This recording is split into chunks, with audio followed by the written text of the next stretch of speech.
लद्दाख में चल रहे भारत चीन विवाद को लेकर लगातार बड़ी खबरें देखने को मिल रही हैं। भारत और चीन 6 जून को इस मामले में बड़ी बातचीत करने वाले हैं। हालांकि इससे पहले चीन ने भारत को एक तगड़ी धमकी दी है और कहा है कि भारत लद्दाख को डोकलाम नहीं समझे। इस बार उसने सबसे तगड़े हथियारों को मोर्चे पर तैनात किया है। हालांकि इस बीच एक और बड़ा खुलासा हुआ है। चीन सेना के लिए सबसे बड़ी शर्मिंदगी वाला है, जिसमें कहा गया है कि चीनी सेना अंदर से खोखली है। लिहाजा आपको इस पूरी पिक्चर से रूबरू करवाते हैं। चीन ने भारत को दी एक और धमकी। लद्दाख की गलवान घाटी और पैंगोंग शो झील के आसपास करगिल की तरह बेहद चालाकी से हजारों की तादाद में सैनिक तैनात करने वाले चीनी ड्रैगन ने अब भारत को सीधी धमकी दी है। चीन के प्रोपेगेंडा मैगजीन ग्लोबल टाइम्स ने कहा कि भारत लद्दाख को डोकलाम नहीं समझे। हमारी सेना ने भारत से पहाड़ों में जंग लड़ने के लिए पूरी तैयारी कर रखी है। चीन ने कहा कि डोकलाम की घटना के बाद उसने अपने जखीरे में टैंक से लेकर अत्याधुनिक ड्रोन शामिल किया है।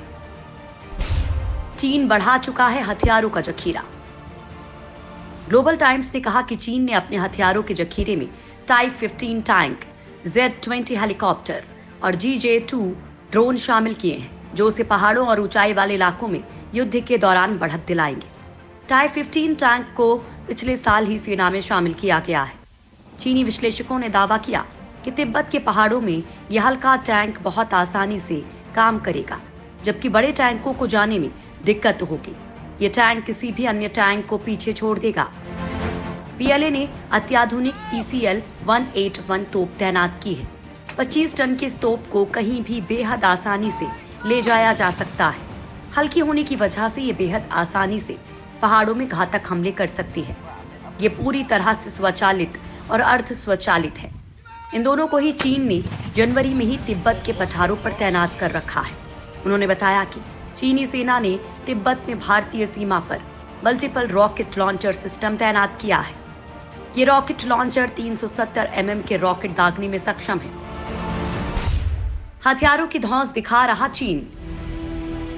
ग्लोबल टाइम्स ने कहा कि चीनी सेना ने Z-20 मालवाहक हेलीकॉप्टर तिब्बत में तैनात किया है।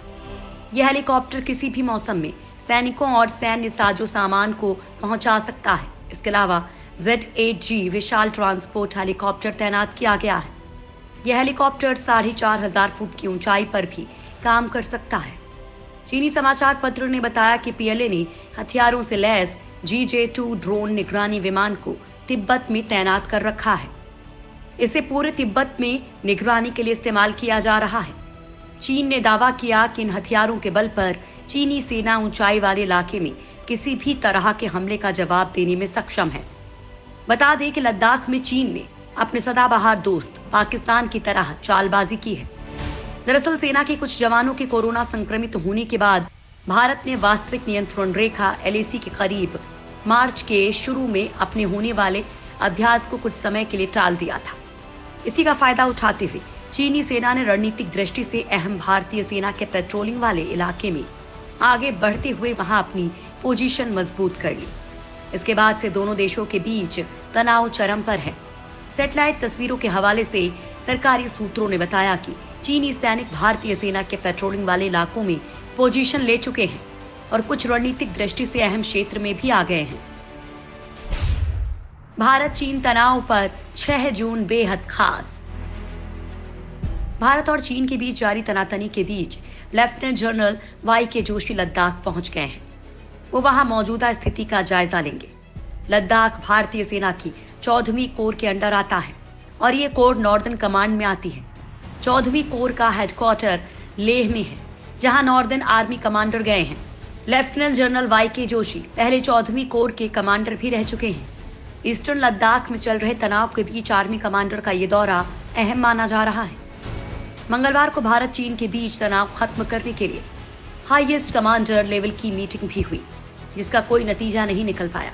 हालांकि कई मुद्दों पर चर्चा जरूर हुई।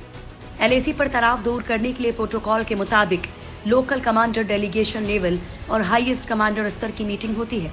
पहले मसले को लेकर लोकल कमांडर स्तर की मीटिंग में सुलझाने की कोशिश होती है। इसमें बात ना बने तो डेलीगेशन लेवल मीटिंग होती है, जिसमें आर्मी के ब्रिगेडियर लेवल के अधिकारी मीटिंग करते हैं। इसके बाद हाईएस्ट कमांडर स्तर पर मीटिंग होती है, जो आर्मी की मेजर जनरल लेवल के अधिकारियों के बीच में होती है। अब 6 जून को फिर से दोनों देशों के मिलिट्री कमांडर्स की मीटिंग होनी है। भारत चीन दोनों देशों ने डिप्लोमेटिक स्तर से भी ये संदेश दिया है कि दोनों बातचीत से ही मसले का हल चाहते हैं। हालांकि अभी एलएसी में तनाव की कमी नहीं आई है और दोनों तरफ के सैनिक डटे हुए हैं। युद्ध के लिए अनफिट हैं 20% चीनी सैनिक। चीन के सरकारी समाचार पत्र ने दावा किया है कि उनके सैनिक भारत के किसी भी हमले का जवाब देने के लिए तैयार हैं। लेकिन चीनी सेना की एक रिपोर्ट ने चीनी मीडिया के दावे की पोल खोल कर रख दी है। चीन की पीपल्स लिबरेशन आर्मी ने स्वीकार किया है कि उसके 20% सैनिक जंग के लिए अनफिट हैं और मास्टरबेट करते हैं। चीनी सेना की रिपोर्ट में कहा गया है कि 20% चीनी सैनिकों का वजन जरूरत से ज्यादा है और वे युद्ध के लिए अनफिट हैं। चीन की सेना ने अपने सैनिकों की आदत में सुधार के लिए कई निर्देश दिए थे। पीएलए ने अपने सैनिकों से ज्यादा वीडियो गेम नहीं खेलने, स्मार्टफोन का इस्तेमाल कम से कम करने और मास्टरबेट कम करने के लिए कहा था। पीएलए ने अपने सैनिकों की बुरी आदतों को देख मजबूरन अपने मुखपत्र पीपल्स लिबरेशन रैली में इन सिद्धांतों को प्रकाशित किया था। हालात यहाँ तक थे कि एक शहर में 57% सैनिक टेस्ट में फेल हो गए थे। चीनी सेना ने कहा कि 8% सैनिकों के स्क्रोटम में एक वेन काफी लंबी है। उसने दावा किया कि ये ज्यादा बैठने की वजह से होता है। पीएलए ने कहा कि ये लंबे समय तक कंप्यूटर गेम खेलने, बहुत ज्यादा मास्टरबेट करने और अभ्यास कम करने की वजह से भी हुआ है। चीनी सेना के टेस्ट में 25% सैनिकों के अनफिट होने के पीछे अत्यधिक शराब पीना भी शामिल है।